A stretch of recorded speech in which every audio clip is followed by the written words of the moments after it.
что нельзя есть для того, чтобы улучшить качество жизни? Почему на эту тему так много спекуляций? Как разобраться во всей массе информации, которая валится на нас отовсюду? Как раз сегодня поговорим об этом. Здравствуйте, друзья! Меня зовут Елена Смелянская. Я больше 30 лет изучаю движение, интересуюсь вопросами правильного питания и занимаюсь различными оздоровительными техниками и практиками. И по моему глубокому убеждению, здоровьем нужно заниматься комплексно. И этот комплекс стоит на 4 основных столпах, 4 основных пунктах. Первый пункт – это вопросы нашей биохимии, и он решается с помощью питания и ощущения организма.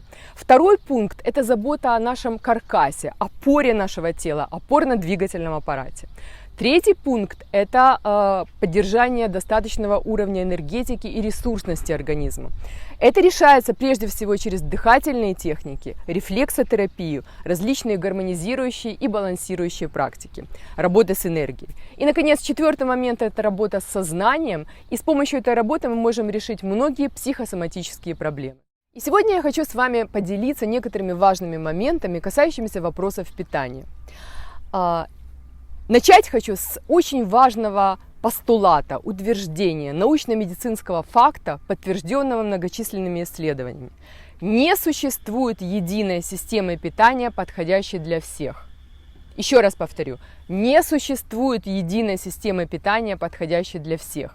И если где-то, кто-то, когда-то вам будет говорить о том, что вот его система питания уникальна, она универсальна, это видовое питание человека, и вам от этого только прибавится здоровье и счастье, сразу разворачивайтесь и уходите, потому что это неправда.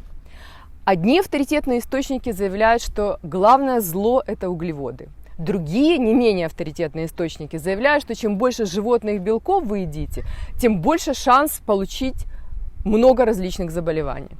Третьи говорят, что все счастье в сыроедении. Как в этом всем разобраться простому человеку? Да очень просто. Рацион должен подбираться индивидуально под каждого человека, с учетом его генотипа, возраста, уровня физической и умственной нагрузки, климата, в котором он живет, распорядка дня, а также наличия или отсутствия сопутствующих заболеваний. Для того, чтобы подобрать рацион, во-первых, и самый простой вариант, нужно обратиться к специалистам. Какие это специалисты? Первый вариант.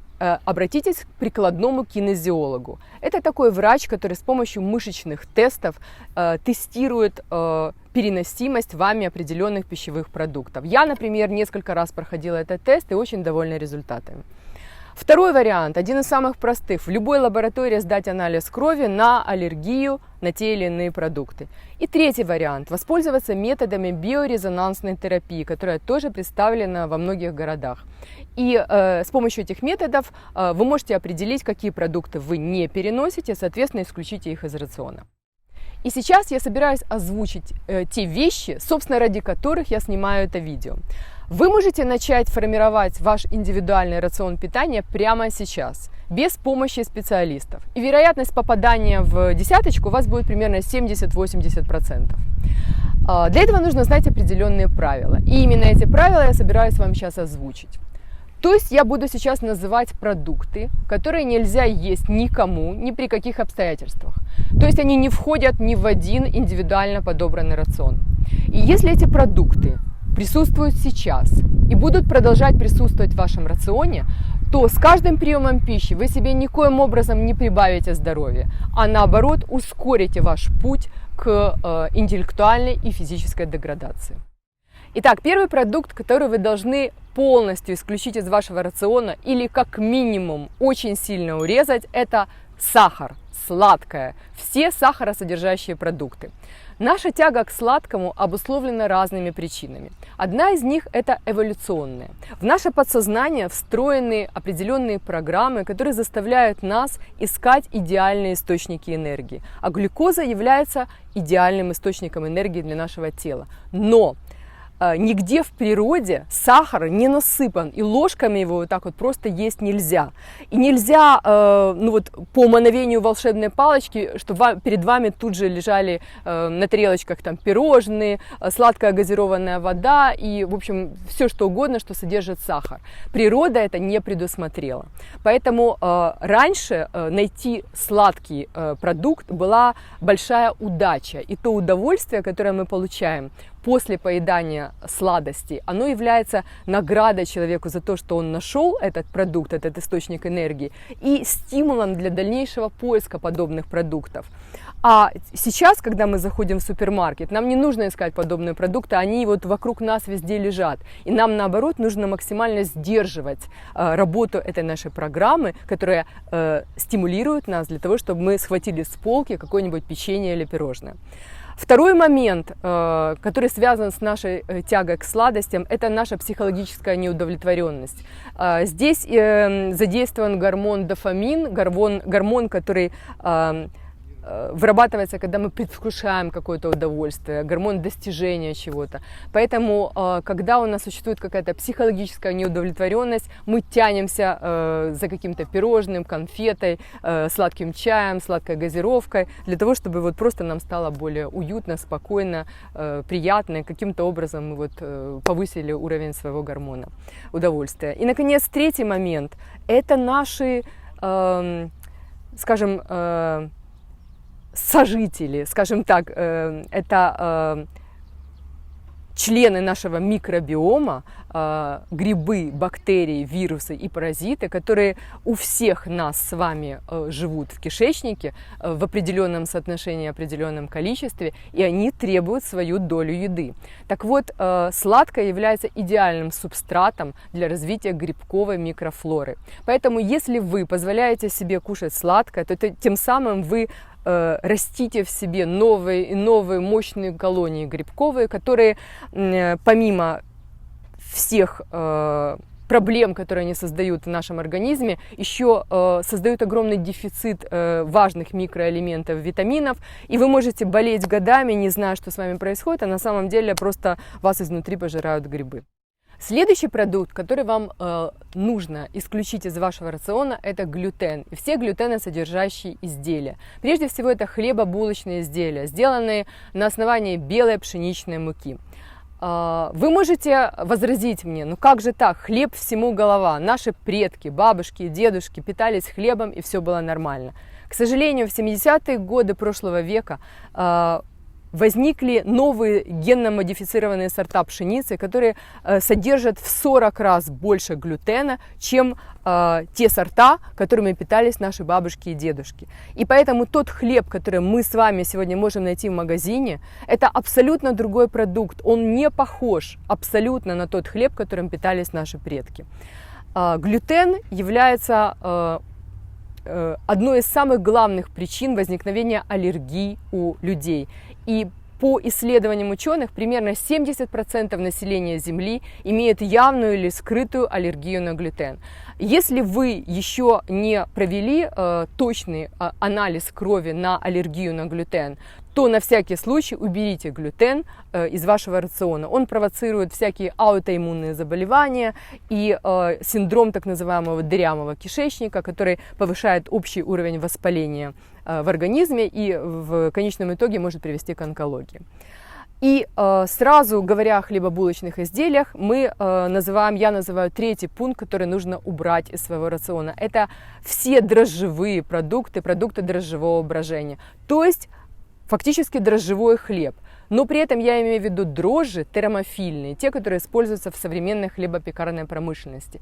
Вы можете есть свой хлеб, сделанный на собственной закваски, например, ржаной, и это будет нормально. Ну и при этом используя те сорта пшеницы, если вам удастся их достать, которые использовали наши предки. Итак, у нас уже появилось вот сахар, глютен, дрожжи. Следующий пункт – это молочка. И здесь я с вами совершенно солидарна. Мне точно так же, наверное, как и вам, многим из вас, очень тяжело свыкнуться с мыслью о том, что совершенно нельзя, и это очень вредно, есть молочные продукты. Молоко цельное я, например, сама не пью вообще никогда, и меня совершенно не тянет. Единственное, что я иногда позволяю себе употребить, это домашний йогурт и очень редко творог. Я абсолютно не рекомендую вам употреблять молочные продукты из-за содержания лактозы и казеина. Это молочный сахар и молочный белок, которые тоже являются очень сильными аллергенами. Если у вас болят суставы, особенно с возрастом, особенно по утрам, попробуйте на месяц убрать глютеносодержащие продукты и молочку из вашего рациона, и вы увидите, что только из-за этого состояние ваших суставов, их эластичность, мобильность и гибкость сильно улучшится. Итак, вот из молочных продуктов можно и даже нужно оставить только топленое сливочное масло, ги. И я очень рекомендую его сделать, топить на водяной бане. Это будет самый такой экологичный способ получить это топленое масло. Оно очень хорошо поднимает уровень энергетики организма, является очень полезным энергетическим тоником организма. Его очень хорошо добавлять в различные, практически во все блюда. Итак, на молочных продуктах мы с вами договорились, что у нас только топленое масло и домашний йогурт. И делайте этот йогурт, например, используя одну какую-то бактериальную закваску в течение месяца. Я имею в виду, что употребляйте йогурт, сделанный на одной закваске, в течение месяца, для того, чтобы эта культура у вас в кишечнике закрепилась. После этого можно перейти на йогурт, сделанный на какой-то другой закваске. И таким образом примерно раз в месяц чередовать. При этом не нужно есть очень много йогурта, особенно на ночь. На ночь вообще молочные продукты есть не нужно. Достаточно пару столовых ложек йогурта каждый день употреблять, например, после завтрака или обеда-ужина. И это будет достаточно.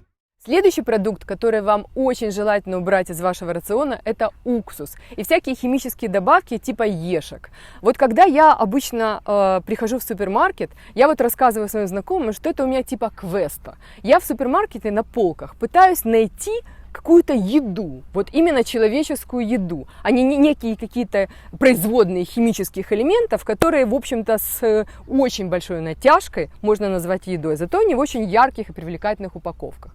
Итак, уксус является сильнейшим канцерогеном, и если вы его регулярно употребляете, задумайтесь об этом, поскольку в перспективе, в общем, это может очень плохо для вас закончиться. Теперь поговорим о питьевом режиме, очень показательный. Итак, ни в коем случае нельзя запивать еду. Вы помните, как нас всегда наши мамы, бабушки и дедушки приучили, нужно есть первое, второе и компот. Или с десертом каким-нибудь, или чайком запить, или кофе с каким-нибудь пироженкой или конфеткой. Так вот, запивать еду горячими напитками или особенно холодными категорически запрещено. Горячие напитки просто расщепляют, уничтожают пищеварительные ферменты в вашем желудочно-кишечном тракте и ухудшают пищеварение, а холодные напитки, они просто ускоряют прохождение недопереваренной пищевой массы дальше по кишечнику, где уже в следующих отделах она не может адекватно перевариться, и тем самым усиливаются процессы гниения, брожения и общий уровень воспаления организма, который в перспективе может привести к онкологии.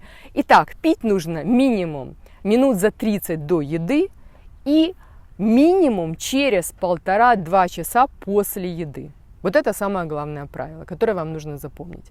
И вы можете так месяц примерно поэкспериментировать, а потом как-нибудь так по старинке после хорошей еды, например, такой плотненько выпить чайку сладкого и почувствовать, что происходит в вашем желудке, что туда как будто камни положили, и вам будет очень тяжело, вам не захочется повторять этот эксперимент.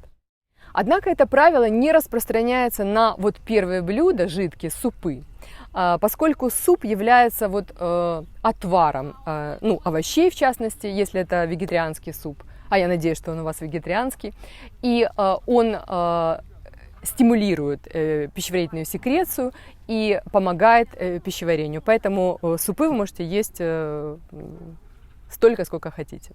Следующий момент, который я хотела бы с вами обсудить, это когда и сколько раз в день есть.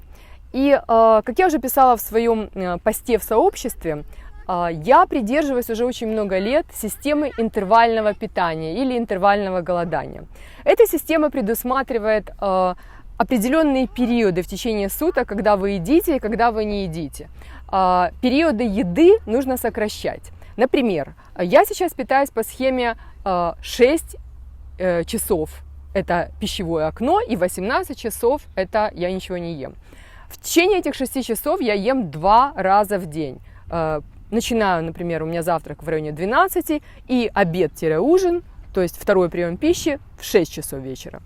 И после этого, после 6 до 12 я ничего не ем. Утром я утро свое начинаю обычно с 2 хороших стаканов достаточно теплой воды. После этого могу выпить стаканчик чая зеленого, или я очень люблю пуэр, но это на ваш вкус. И только часов в 12 я начинаю завтракать. Если для вас это поздно по каким-то причинам, не вопрос, вы можете окно это пищевое расширить. То есть у вас будет пищевое окно, например, 8 часов, а, соответственно, 16 часов вы не будете есть. Понятно, что в эти 16 часов входит и сон. То есть ваш завтрак, например, будет в 10 утра, вы можете даже 3 раза в течение этого пищевого окна поесть, потом обед когда-то там и ужин в 6 часов вечера. После 6 часов вечера есть крайне не рекомендуется по очень многим причинам. Не будем сейчас в них погружаться.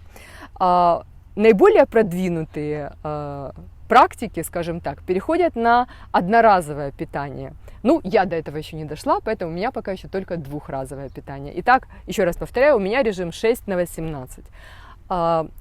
Интервальное питание или голодание хорошо по ряду причин. И одна из самых главных причин это такой стиль питания, он стимулирует процессы аутофагии. Это процессы, когда организм начинает вот в периоды воздержания от пищи уничтожать, поедать слабые, больные, мутировавшие клетки. И это, безусловно, очень хорошо, поскольку ежедневно у вас идет процесс очищения. Теперь по поводу мяса. Я в связи с этим вспоминаю очень крылатое выражение одного диетолога, я, к сожалению, не помню, как его зовут, который на вопрос людей, вот, как бы вы описали идеальный рацион человека, отвечал: ешьте преимущественно цельные продукты, в основном растительного происхождения и немного. И вот эта фраза, в общем-то, определяет, вот, в частности, мою систему питания.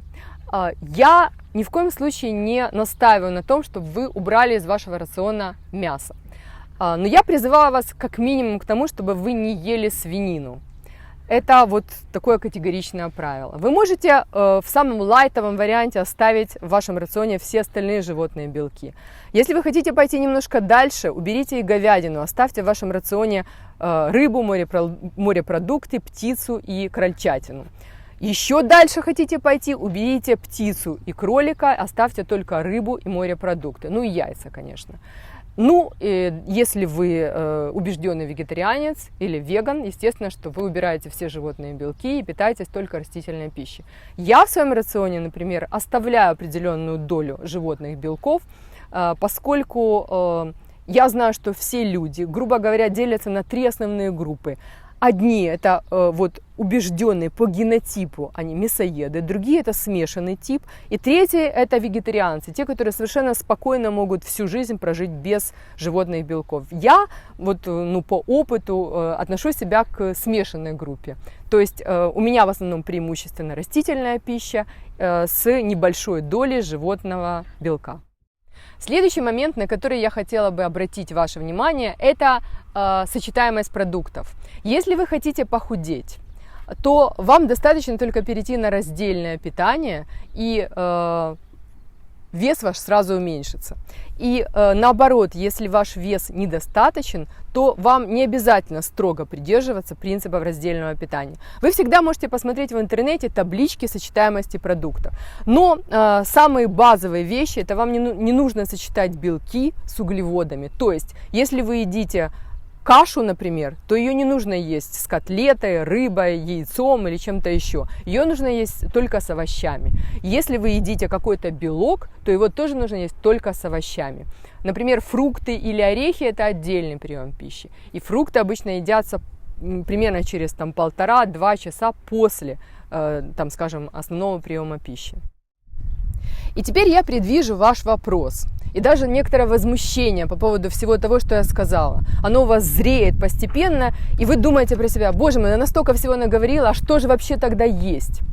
Ну, вот я вам расскажу по собственному опыту. Мое питание, в общем, удовлетворяет практически всем этим вот правилам, о которых я вам только что упоминала. И оно, так очень грубо основано на макробиотике. Вы можете тоже посмотреть, что это такое. Макробиотика предполагает употребление круп различных и овощей в основном. Сразу предупреждаю, что любые крупы, орехи, бобовые и семена, которые вы употребляете, вы должны замачивать на ночь, для того, чтобы убрать из них излишки фитиновой кислоты и так далее. Все это вы можете посмотреть в интернете. Итак, крупы в основном те, которые не содержат глютена. К ним относятся неочищенный рис, гречка, и обычная, и зеленая гречка. Дальше пшено. И теперь 2 так называемых суперфуда, которые очень полезны и которые нужно регулярно употреблять. Это крупа, которая называется киноа, и следующая крупа, которая называется амарант. И я вам сразу даю лайфхак. Например, гречка. Если взять примерно 1 к 1, то есть одну часть обычной гречки, еще одну часть зеленой гречки, замоченной предварительно, и еще одну часть киноа, и все это вместе сварить, получается очень вкусно, намного вкуснее, чем обычная гречка. Я вам очень рекомендую попробовать. Это любимая каша в нашей семье. Итак, про крупы я сказала, и есть их нужно с маслом. Самые разнообразные растительные масла. Чем разнообразнее, тем лучше. Оливковое, кунжутное, льняное, тыквенное, какое угодно. Или ги. Каша с маслом. И с овощами. Например, один из моих вариантов завтрака – это немножечко какой-то каши, предварительно замоченной, сваренной с добавкой масла, плюс порция тушеных овощей. Или плюс салат, большая миска салата. Вот один из вариантов завтрака. Теперь все овощи, которые вы можете найти, за исключением картошки. Кстати, я не сказала о картофеле. Картофель тоже желательно исключить из вашего рациона. Итак, любые овощи – это все возможные виды капусты, особенно брокколи, брюссельская цветная капуста. Это кабачки, тыква, баклажаны тоже лучше особо не есть в больших количествах. Спаржевая фасоль. Да, по поводу бобовых. Бобовые тоже нужно есть примерно 1-2 раза в неделю, предварительно их замачивая. Не забудьте об этом. То есть я например, в свое рагу тушеное тоже всегда люблю ложить бобовые продукты. Говоря об овощах, конечно, я в том числе имею в виду зелень. Всю возможную зелень, которую вы можете найти. В летнее время это не проблема, и вы включаете в ваши салаты всю зелень, которую вы можете найти на базаре, в магазине, где угодно. Я предпочитаю покупать у бабушек на базаре. Я использую также некоторые дикороссы, например, листья чернобрывцев или бархатцев. Немного этих листьев добавляют очень пикантную нотку в любой зеленый салат, и они обладают рядом полезных свойств. Я вам очень рекомендую их использовать. А также можно украсить салат цветами чернобрывцев. Кстати, еще один лайфхак – пить чай, настоянный на цветах чернобрывцев. Достаточно 1 или 2 цветка на стакан чая. И получается очень приятный, а главное полезный напиток. Он немножко сладковатый, и он очень хорошо воздействует на нервную систему, успокаивает ее, а также очень хорошо влияет на состояние органов ЖКТ, убирает системные воспаления. В общем, масса преимуществ. Итак, об овощах мы с вами поговорили. Бобовые 1-2 раза в неделю. Яйца, пожалуйста, ешьте. Желательно, конечно, домашние, но если не найдете, то можно и магазинные. Тоже там, скажем, 2-3 в неделю, не больше. Можно есть перепелиные яйца, это еще даже лучше. Рыба, морепродукты примерно через день. То есть животный белок ешьте, как минимум через день. Не нужно его есть каждый день. И теперь еще такие некоторые продукты, которые тоже, своего рода суперфуды. Например, зеленый чай. хоть он и содержит кофеин в определенном количестве, но он, безусловно, обладает огромным количеством положительных качеств, которые превышают вот эти вот недостатки влияния кофеина. Из зеленого чая лучше всего выбирать матча. Я, например, обожаю различные виды зеленого чая, также виды улуна. Улун — это такие разновидность чаев, а также, ну, мой признанный фаворит — это пуэр. Пуэр – это ферментированный черный чай, он бывает разных видов, разных оттенков вкуса. Очень рекомендую вам его пить, он очень хорошо влияет на пищеварение и способствует похудению. Кстати, к чаям здесь же я должна прибавить и травяные чаи. И один из универсальных травяных чаев, который я использую, вся моя семья в осенне-зимний период, это драконий чай или драконов чай. И по поводу него у нас есть отдельное видео, ссылочка появляется сейчас сверху. Теперь еще овощи, которые нужно обязательно включать в свой рацион. Я, по-моему, не говорила про чеснок и лук, которые являются великолепными противовоспалительными и антиканцерогенными для организма. Также специи. Специи – это вот куркума и перец. Я куркумой и перцем посыпаю практически всю еду. Это очень полезно и снижает, опять же, уровень системного воспаления в организме и помогает, если у вас больные суставы. Фрукты. Фрукты, в связи с тем, что в них содержится фруктоза, нужно минимизировать, как это не кощунственно звучит. И мне самой, когда я об этом узнала впервые, в общем, это, ну, как-то даже немножко меня шокировало. И если вы будете делать пищевой тест, вы увидите, что вам из фруктов, ну, разрешат есть разве что там лимоны, грейпфруты, гранаты, киви. Вот это фрукты, которые, как правило, на всех оказывают благоприятное воздействие. Если вы съедите, например, яблоки еще, 1-2 яблока в день, это окей. А если килограмм и больше, не нужно этого делать. Бананы вообще это запрещенная еда. Теперь ягоды. Ягоды, конечно, оставляйте в своем рационе. И самые полезные из них это ежевика, малина, голубика, клюква, черника и так далее. Теперь из фруктов еще, конечно, полезные абрикосы, хурма тоже, но это, опять же, нужно тестировать, как ваш организм переносит это все. Дальше морские водоросли, это один из суперфудов, и в их категорию входят спирулина и хлорелла. Если вы закажете в интернете спирулину и будете ее принимать либо в порошке, либо в таблетках, то это отличное дополнение к количеству белка, которое вы будете ежедневно потреблять. Очень полезно. Теперь травы еще, которые очень хорошо употреблять. Это душица, тмин, базилик, розмарин. Еще не сказала про сельдерей. Сельдерей всегда входит в мои либо салаты в сыром виде, либо в тушеные овощи. Это исключительно полезный овощ. И особенно зимой, в зимнее время, вот я его использую ежедневно. Даже, может быть, 2 раза в день вот в салатах и в тушеных овощах. Теперь по поводу нашего микробиома можно говорить еще несколько таких видео.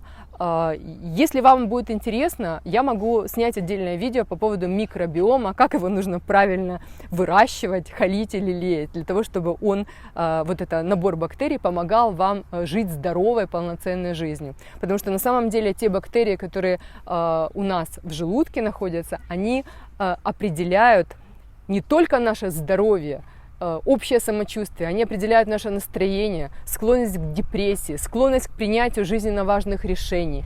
Они подталкивают своего владельца, хозяина, скажем, к сладкой пище или к жирной пище, или какой-то еще. И вот, например, человек, который, в общем, много лет питается бутербродами, кофе, какими-нибудь печенюшками, что-нибудь в таком духе, если ему предложить миску, ну, салата или тушеных овощей, то поначалу у него возникнет там перистальтика усиленная, бурление в кишечнике, поскольку его организм не готов переваривать такое большое количество клетчатки, у него нет для этого вот нужных бактерий. Поэтому, если вы хотите перейти на правильное питание, вот с большим количеством овощей, соответственно, клетчатки, вы должны постепенно приучать к себе к всем этим овощам и к бобовым в том числе.